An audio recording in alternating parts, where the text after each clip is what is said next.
మొత్తం మీద పిచ్చి ప్రశ్నగాడికైతే 14 రోజుల రిమాండ్‌ను విధించింది కోర్ట్. నెల్లూరు తరలించమని జెప్పేసి ఆదేశాలు జారీ జేసింది. ఇతని మీద పెట్టిన ముఖ్యమైన సెక్షన్ ఉపా చట్టం. ఇది అన్‌లాఫుల్ యాక్టివిటీస్ ప్రివెన్షన్ యాక్ట్ దీని ఫుల్ ఫార్మ్ అన్నమాట. ఇది అంత ఈజీ చట్టం ఏం గాదు. కఠినమైన చట్టము. ఇది వెళ్ళే కొద్దికి అతనికి దాని లోతు తెలుస్తదన్నమాట. ఇప్పటికైతే ఆ చట్టంతోనే ఇతన్ని రిమాండ్‌కి పంపించడం జరిగింది. రాజద్రోహం కింద. అంటే అతను ప్రశ్నించడానికి, తిట్టడానికి తేడా తెలుసుకోలేకపోతున్నాడు. దాదాపుగా 4 రోజులు అతన్ని తిప్పుతా ఉన్నారు. ఎక్కడైనా కొంచెం తగ్గి నేను తిట్టకుండా ఉండాల్సింది. ఆ తిట్లు, ఆ పదజాలం వాడకుండా ఉండాల్సిందని కొంచెం ఒక చోట తగ్గినా గూడా గవర్నమెంట్ గూడా మెత్తపడేది. కానీ అతనెక్కడా గూడా కొంచెం గూడా పశ్చాత్తాపం లేకుండా చూసుకుందాము అనే ధోరణిలోనే ఉన్నాడు. పైగా జై భీమ్ అనడం ఒకటి. జై భీమ్ అనే పదాన్ని అతని వీడియోస్‌లో ఇంతకుముందు నేనెప్పుడూ చూడలేదు. ఇప్పుడు మళ్ళీ కొత్తగా జై భీమ్ అంటున్నాడు. అంటే ఆఖరికి మన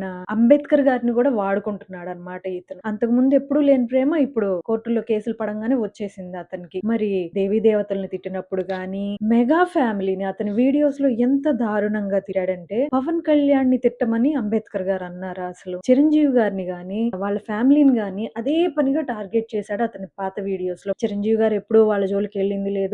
కంప్లీట్‌గా రాజకీయాలకి అతీతంగా ఉన్నారు. రాజకీయాల్లోంచి వైదొలిగిపోయి ఆయన సినిమాలు ఆయన చేసుకుంటున్నాడు. ఆయన రాజకీయాల్లో ఇమడలేక మరి ఆయనైతే రాజకీయాల నుంచి తప్పుకున్నాడు. మరి అలాంటి ఆయన మీద ఎందుకు అంతలా రెచ్చిపోయాడనేది గూడా అర్థం గావట్లేదు. పవన్ కళ్యాణ్ గారి గురించి, చంద్రబాబు నాయుడు గారి గురించి, అలాగే హిందువుల ఆరాధ్య దైవమైనటువంటి శ్రీరాముడి గురించి, సీతమ్మ తల్లి గురించి, ద్రౌపది గురించి నోటికొచ్చినట్లుగా మాట్లాడాడు. మరి ఇవన్నీ తిట్లని ప్రశ్న అని ఎలా అనుకుంటాడు? ఇప్పుడు మనం గూడా వాళ్ళ ఫ్యామిలీని గురించి నోటికొచ్చినట్లుగా బూతులు తిట్టేసి, నాకు వాక్ స్వాతంత్రం ఉందంటే అతను ఒప్పుకుంటాడా? లేదు గదా! అదేమంటే నేను పవన్ కళ్యాణ్‌ని జూసే నేర్చుకున్నాను అని అంటున్నాడు. పవన్ కళ్యాణ్ ఒకళ్ళు తిడితే తిరిగి తిట్టాడే గాని, ఆయన సొంతగా ఏ రోజు ఎవరిని నోటికొచ్చినట్లుగా మాట్లాడలేదు. నిన్నేం చేశాడని నువ్వు వాళ్ళ ఫ్యామిలీ జోలికొచ్చి వాళ్ళని తిడతన్నావు. ఈ రోజు ఏదైతే చట్టాన్ని నీ మీద ప్రయోగించారో కరెక్ట్ చట్టం అన్నమాట. నీలాంటోళ్ళకి భయం రావాలి. నిన్ను చూసిన తర్వాతైనా సరే మనిషి ఎలా మాట్లాడాలి? ఎలా మాట్లాడకూడదు? ఎలాంటి చట్టాలు వర్తిస్తాయి?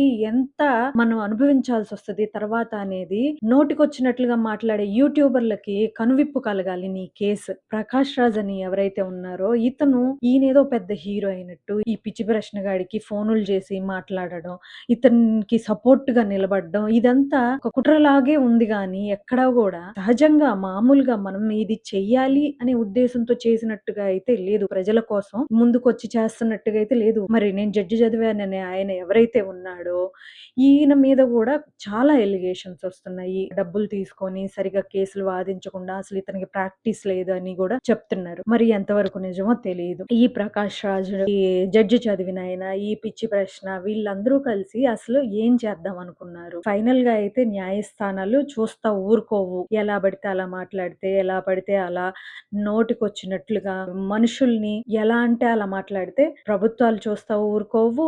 కోర్టుల్లో ఇట్లాంటి చట్టాలు పెట్టాలి. ఈ పిచ్చి ప్రశ్నగాడి వైఫ్ బయటకొచ్చి మా ఆయన కావాలని ఇట్లా చేస్తున్నారు. మేము సూసైడ్ జేసుకోవాలా? అది ఇది అని జెప్పేసి మాట్లాడుతుంది. అమ్మా! నీ హస్బెండ్ అవతల వాళ్ళ గురించి తప్పుగా మాట్లాడినప్పుడే స్టార్టింగ్‌లోనే నువ్వు ఖండించినట్లయితే ఈ స్థితి వచ్చేది కాదు. కేవలం తను నోటికొచ్చినట్లుగా మాట్లాడుతున్నాడు. ఆ రోజు నువ్వెందుకు ఖండించలేదు? ఇలా మాట్లాడకూడదని ఎందుకు చెప్పలేదు? ఆ రోజే నువ్వు చెప్పినట్లయితే ఈ రోజు నీకీ కష్టం వచ్చేది కాదు. నీకు, నీ కూతురికి. అసలు భార్య బిడ్డల గురించి ధ్యాస ఉన్నోడు ఇలా మాట్లాడడు. మీరు దయచేసి జనాల్ని ఇలా బెదిరించడం మానేసేయండి. కోర్టులకి మీ బెదిరింపులతో పనుండదు. కోర్టు తన పని తాను చేసుకుపోద్ది.